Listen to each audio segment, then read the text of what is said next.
तो करें। अब पढ़ें किस बारे में था, क्या चैप्टर का नाम क्या है? जनतंत्र का जन, जनतंत्र का, ठीक है। राइटर कौन है? रामधारी सिंह दिनकर,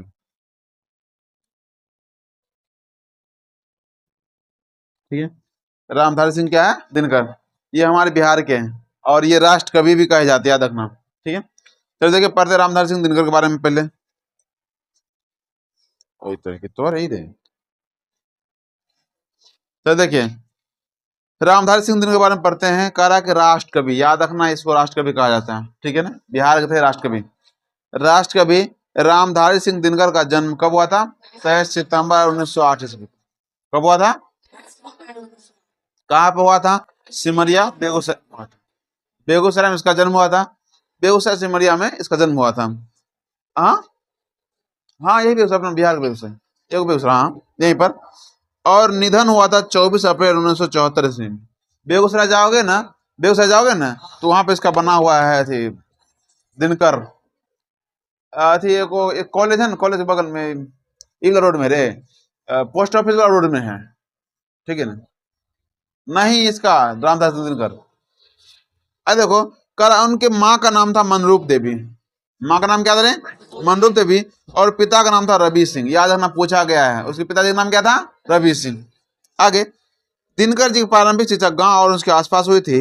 1988 में उन्होंने मोकामा घाट रेलवे हाई स्कूल से मैट्रिक किया था। कहाँ से किया था? मोकामा घाट रेलवे हाई स्कूल, स्कूल का नाम है, ठीक है ना। 1988 में ये किया था। और 1932 में पटना कॉलेज से इतिहास में बीए ऑनर्स किया था। बीए ऑनर्स किस सब्जेक्ट से किया था? इतिहास से, ठीक है। आगे, वे एच डी ई स्कूल, ई स्कूल बरबीघा में प्रधानाध्यापक, जनसंपर्क विभाग में सब रजिस्ट्रार और सब डायरेक्टर, बिहार विश्वविद्यालय में हिंदी के प्रोफेसर एवं भागलपुर विश्वविद्यालय में उप कुलपति के पद पर है। कितना काम की सोचो, ठीक है। सब बहुत सारा काम किए ये। आगे, दिनकर जी जितने बड़े कवि थे उतने ही समर्थ गद्यकार थे। उनकी भाषा कुछ भी छिपाती नहीं थी, सब कुछ उजागर कर देते थे। मतलब ये जो भी लिखते थे एकदम पूरा बताते थे। ऐसा नहीं कि मतलब कि थोड़ा सा वर्ड के दायरे में रख के बोले, डायरेक्ट मुंह पर तुमको जो सही वो बोलेंगे, चाहे तुम बुरा लगे तुमको या सही लगे, वो हमको लेना देना नहीं, लेकिन जो सच है वो हम बोलेंगे। आगे, उनकी प्रमुख कृति है प्रणभंग, रेणुका, हुंकार, रसबंती, कुरुक्षेत्र, रश्मिरथी, नीलकुसुम, उर्वशी, परशुराम की प्रतीक्षा, हारे के हरिनाम आदि। काव्य कृति एवं मिट्टी की ओर, काव्य कृति है मिट्टी की ओर, अर्धनारीश्वर, संस्कृति की 4 अध्याय, काव्य की भूमिका, वटपीपल, शुद्ध कविता की खोज, दिनकर की डायरी, ये सब गद्य कृति है। दिनकर जी को संस्कृति के 4 अध्याय पर साहित्य अकादमी पुरस्कार, याद रखना इसको, दोनों में कंफ्यूज नहीं होना बस। क्वेश्चन क्या कर रहा है कि दिनकर जी को संस्कृति के 4 अध्याय, कितना अध्याय बोले? संस्कृति 4 अध्याय पर साहित्य अकादमी, मतलब कि साहित्य अकादमी जो पुरस्कार मिला था वो किस पर? संस्कृति के 4 अध्याय पर। और उर्वशी पर ज्ञानपीठ पुरस्कार मिला था। उर्वशी जो लिखा था उस पर ज्ञानपीठ पुरस्कार, और संस्कृति के 4 अध्याय पर साहित्य अकादमी मिला था। उल्टा, हाँ ठीक है, ठीक है। ये दोनों याद रखना, मतलब कि साहित्य अकादमी पुरस्कार किस पे मिला था? संस्कृत के 4 अध्याय। और ज्ञानपीठ पुरस्कार किस पे मिला था? उर्वशी पर, याद रहेगा। चलिए आगे, उन्हें भारत सरकार की ओर से पद्म विभूषण से भी सम्मानित किया गया। वे राज्यसभा के सांसद भी रहे। यहाँ तो संसद बना, संसद ना रहे, एमएलए एमपी एमएलए, उसमें एमएलए बने, राज्यसभा के संसद, राज्यसभा के एमपी बने शायद। आगे देखो, दिनकर जी उत्तर छायावादी के प्रमुख कवि है। याद रखना, कब के थे? उत्तर छायावादी, उत्तर छायावादी के प्रमुख कवि है। वे भारतेंदु युग से प्रवहमान राष्ट्रीय भावधारा के एक महत्वपूर्ण आधुनिक कवि हैं। कविता लिखने की शुरुआत उन्होंने 30 के दशक में ही कर दी थी, किंतु किंतु अपनी संवेदना और भावबोध से वे चौथे दशक के प्रमुख काव्य के रूप में पहचाने गए। चौथे दशक का मतलब ये हुआ 1940 के आसपास, ठीक है, 1940 या उससे ज्यादा आपके बाद आसपास। उन्होंने प्रबंध, मुक्तक, ग्राम गीत, प्रगीत, काव्य नाटक आदि अनेक काव्य शैली के सफलतापूर्वक उत्कृष्ट रचनाएं प्रस्तुत की। प्रबंध काव्य के क्षेत्र में छायावाद के बाद के कवियों में उनकी उपलब्धियां सबसे अधिक और उत्कृष्ट हैं। भारतीय और पाश्चात्य साहित्य का उनका अध्ययन अनुशीलन विस्तृत एवं गंभीर है।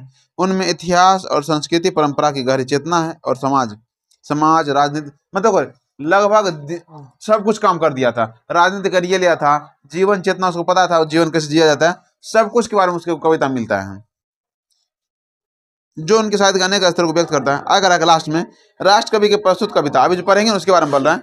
राष्ट्र कवि दिनकर की प्रस्तुत कविता आधुनिक भारत में जनतंत्र के उदय का जय घोष है। मतलब कि जब हमारा, इससे पहले हम पढ़ते स्वदेश भारत माता, कल पढ़ते ना भारत माता रे, और भारत माता में ये बता दिए थे कि जैसे मान लो कि भारत माता अपने आप को एक अपने घर में प्रवास नहीं मानते थे, अपने घर में ही बंद मानते थे। क्यों मानते थे? क्योंकि उस टाइम हमारा देश क्या था? गुलाम था। अब इसमें बताया गया ये है कि धीरे धीरे अब आदमी क्या करने लगा? आजादी के लिए लड़ना शुरू कर दिया। जनतंत्र का जन मतलब आदमियों का जो होता है ना, आदमी के मन में क्या हम क्या करेंगे? लोकतंत्र हासिल करेंगे, उसके लिए उसका जन्म हुआ सबके हृदय में। मतलब नहीं होता कि अपना अब हम आंदोलन करेंगे इसके लिए, उसके बारे में बताया गया। अगर सदियों की देशी विदेशी पराधीनता के बाद स्वतंत्रता प्राप्ति हुई और भारत में जनतंत्र की प्राण प्रतिष्ठा हुई। जनतंत्र के ऐतिहासिक और राजनीतिक अभिप्राय को कविता में उजागर करते हुए कवि यहाँ एक नवीन भारत का शिलान्यास सा करता है। इसमें बताता है भारत जैसे पहले गुलाम था, अब उसको क्या कर रहा है? आजाद, मतलब आजाद करने के लिए जो आदमी के अंदर क्या होता है, एक आंदोलन का भाव उठता है, उसी बारे में बताता है। जिसमें जनता स्वयं सिंहासन का आरूढ़ होने की इस कविता का ऐतिहासिक महत्व है। मतलब कह रहा है कि जनता ही अब शासन चलाएगा, अब अंग्रेज शासन नहीं चलाएगा। चलिए शुरू करते हैं कविता। तो है बड़ा लेकिन थोड़ा सा तुरंत खत्म होने वाला है। तो देखो क्या कर रहा है कि सदियों की ठंडी बुझ राख सुगबुगा उठी। कहने मतलब ये है कि इतना दिन से सब क्या था? ठंडी बुझी हुई राख थी, कोई आजादी के लिए लड़ना चाहता नहीं था, सब एकदम चुपचाप बैठे हुए थे। वही कह रहा कि सदियों की, बहुत दिनों की ठंडी बुझी राख, जो पहले एकदम राख था, बुझा मतलब हृदय में कुछ था नहीं, वही अब क्या हुआ? सुगबुगा उठी। अब धीरे धीरे उसके मन में ये उठने लगा कि हमको आजादी चाहिए। आगे, मिट्टी सोने का ताज पहन इठलाती है। मतलब ये कह रहा कि अब यहाँ मिट्टी वो जो था, मिट्टी मतलब क्या कर रहा हूँ, आदमी की बात कर रहा है। मिट्टी सोने का ताज पहन कर क्या रहा है? इठलाती। अब वो क्या कर रहा है? जाग रही है। दो राह समय के रथ का घर घर नाद सुनो, सिंहासन खाली करो कि जनता आती है। मतलब कह रहा है कि अंग्रेजों को बोला जा रहा है कि अब तुम क्या करो? सिंहासन खाली करो, जो तुम इतना राजागिरी करे हो, अब इसको क्या करो? खाली करो। अब कौन आ रहा है? जनता आती है। मतलब कह रहा है कि समय के रथ, मतलब कि अब तुम घर घर नाद नहीं समझो, एकदम हुंकार सुनो। ठीक है, घर घर नाद का मतलब ये होता है एक आवाज नहीं दिया जाता है। ठीक है, वो सिंहासन खाली, इसलिए सिंहासन खाली को जनता आती। किसके लिए सिंहासन खाली करवा रहा है? जनता के लिए। आगे का जनता, हाँ मिट्टी के अबोध मूर्त वही, जारे पाले कसक सदा सहने वाली, जब अंग अंग में लगे सांप को चूस रहे, तब भी ना कभी मुंह खोल खोल दर्द कहने वाली। मतलब अगर हाँ वही जनता जो क्या था कि कभी मिट्टी की मूर्त के जैसे बैठा बैठा कुछ कहता होता नहीं था, वही जनता जो क्या करता, चाहे जाड़ा हो ठंडी हो सबका वो मार सहती थी। वही जनता की बात कर रहे हैं। ठीक है, जब कहा कि और वही जनता की बात कर रहे हैं जब उसके अंग में सांप भी अगर दस जाता था ना, खून चूसता था। सांप मतलब किसको बोल रहा? अंग्रेज को बोल रहा। ठीक है ना, जब उसका खून भी चूसा जाता था फिर भी वो किसी कुछ कहता नहीं था। अंग्रेज को मारता पीटता था फिर भी वो कुछ कहता नहीं था। उसी जनता की बात हो रही है, ये बोल रहे राइटर बोल रहे हैं। और कह रहा कि तब भी ना कभी मुंह खोलने वाले, मतलब जितना मारपीट करने के बाद भी वो अपना मुंह नहीं खोलता था, उसी जनता की बात कर रहे हैं। हाँ वही जनता आ रहा है, उसके लिए सिंहासन क्या करो? खाली करो। वही जनता आ रही है जो कभी कुछ बोलता नहीं, अब क्या करना? बोलना शुरू कर दिया है। अब फिर जनता, हाँ लंबी बड़ी जीव की वही कसम, जनता सचमुच ही बड़ी वेदना सहती है। सो ठीक, मगर आखिर इस पर जनमत क्या है प्रश्न गूढ़, जनता इस पर क्या कहती है?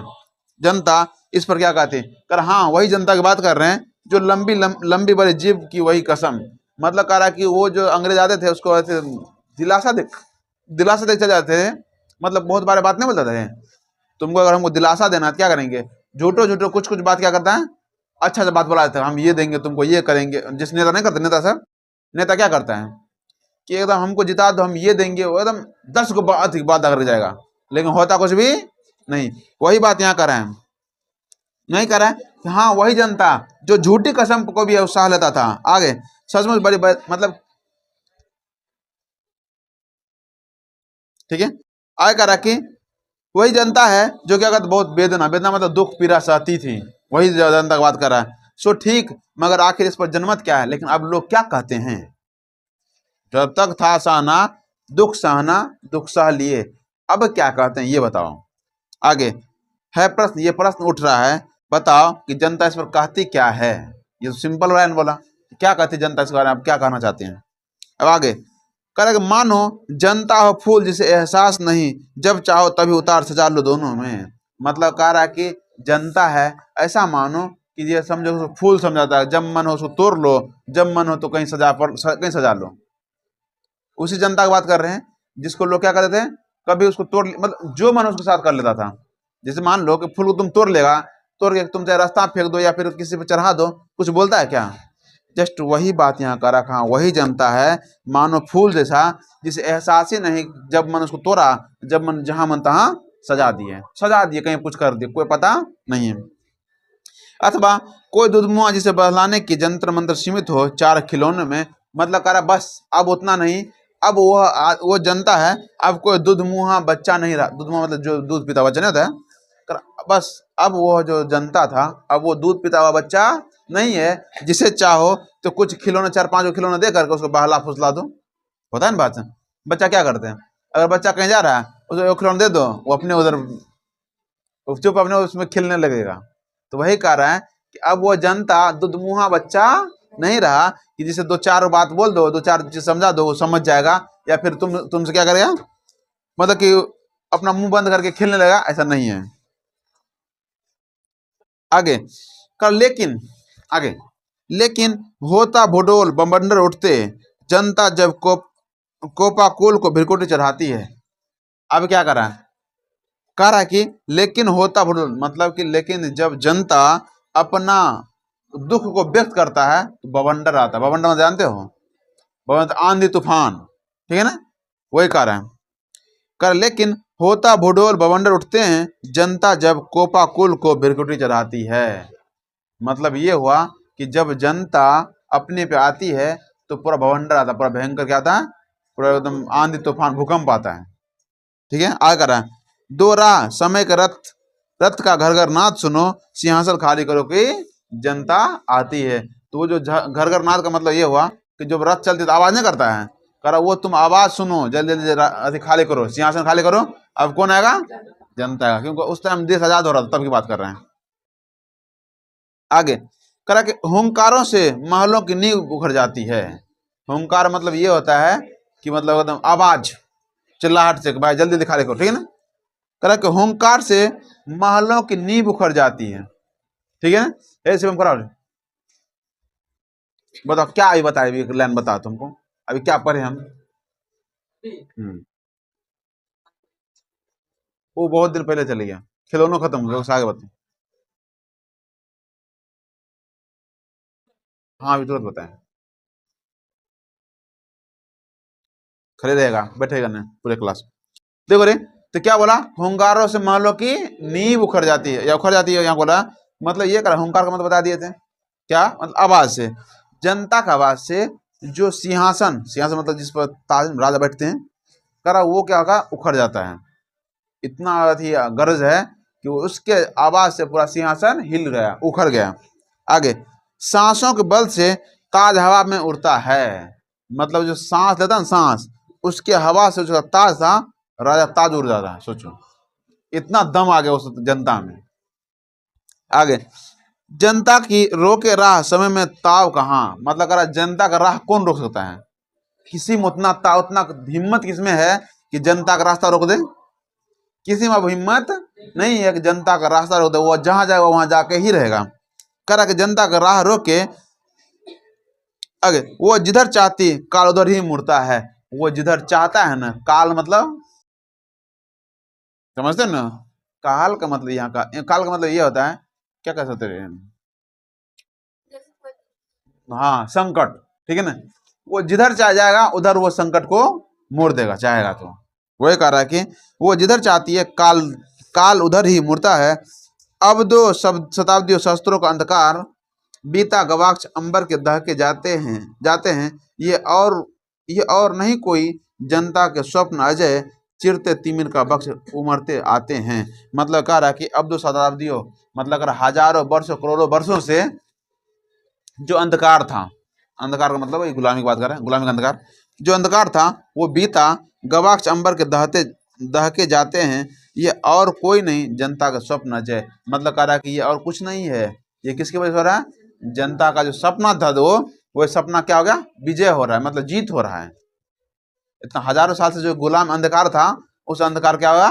विजय हो रहा है, जीत हो रहा है।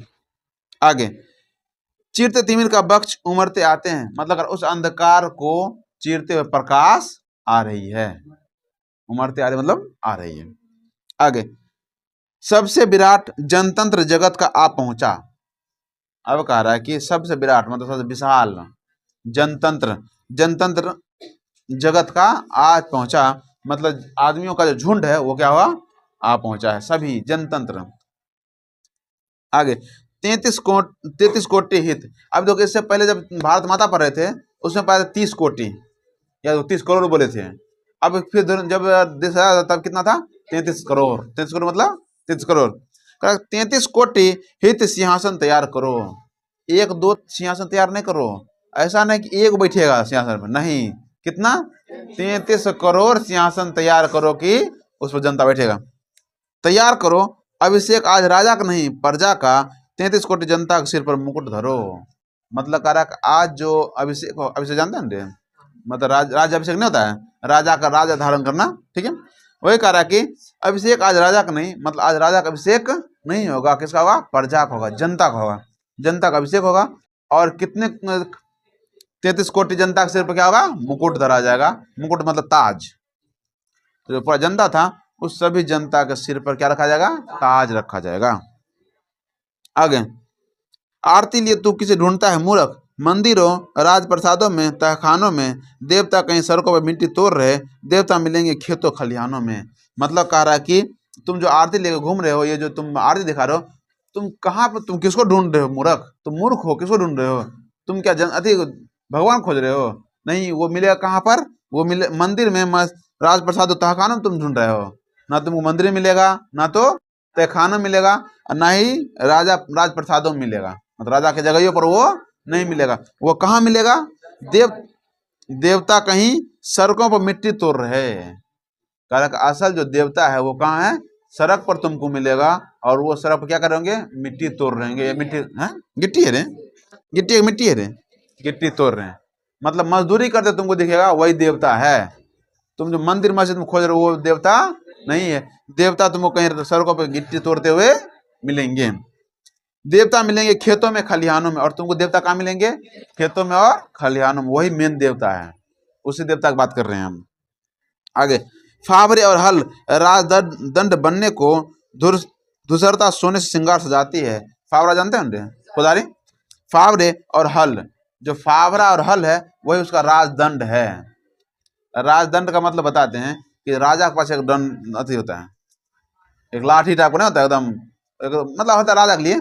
तो वही कह रहा है कि उसका जो कुदार है और हल है वो उस जनता के लिए क्या है? राजदंड है वो, ठीक है।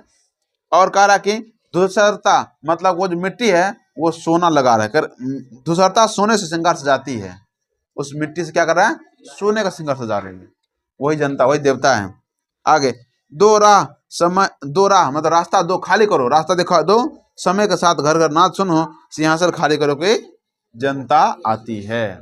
मतलब सिंहासन खाली करो, हो गया बहुत तुम कर लिए, अब तुम सिंहासन खाली करो, अब कौन आएगा? जनता आती है। सिंहासन किसके लिए खाली करना है? जनता के लिए। हो गया चैप्टर खत्म। एक और चैप्टर देखिए।